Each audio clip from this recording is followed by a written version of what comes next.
Hi friends, கடல் மீனவன். இப்போ எதை பற்றி பார்க்க போகிறோம்னா, கடலுக்கு போயிட்டு வந்த தராத்தை பற்றி தாங்க பார்க்க போகிறோம். இந்த தராத்தில் என்னென்ன மீன் இருக்குன்னா, எல்லா வகையான மீன் இருக்குங்க. இந்த தராத்து என்ன தொழிலுக்கு போயிட்டு வந்திருக்குன்னா, தூண்டிலுக்கு போயிட்டு வந்திருக்குங்க. அதுதாங்க என்ன தூண்டில்னா, இது 1000 தூண்டி 2000 தூண்டின்னு சொல்லக்கூடிய அந்த மட்டை தூண்டிக்கு தாங்க போயிட்டு வந்திருக்கு. இதில் என்னென்ன மீன் வந்திருக்குன்னா, வெலை மீன் வந்திருக்குங்க, குருவலி வந்திருக்குங்க, செப்புளி வந்திருக்குங்க, மதுரை மீன் வந்திருக்குங்க, கீழி வந்திருக்குங்க.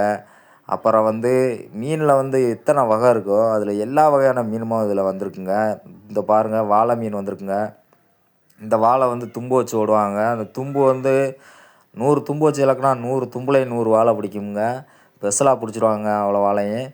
பாருங்கள், இந்த வாழை குழம்புக்கு நல்லா டேஸ்ட்டாக இருக்குங்க. ஆனால் இதில் முள் அதிகமாக இருக்குங்க. சின்ன குழந்தைகள்லாம் இதை சாப்பிட முடியாதுங்க. பெரியவங்க மட்டும்தாங்க இதை சாப்பிட முடியும். ஆனால் இந்த மீனில் அதிகமாக டேஸ்ட் இருக்குது, அதே மாதிரி அதிகமாக முள் இருக்குங்க. கடல் மீனவான் அடுத்தடுத்த வீடியோவில் சந்திப்போங்க. நன்றிங்க.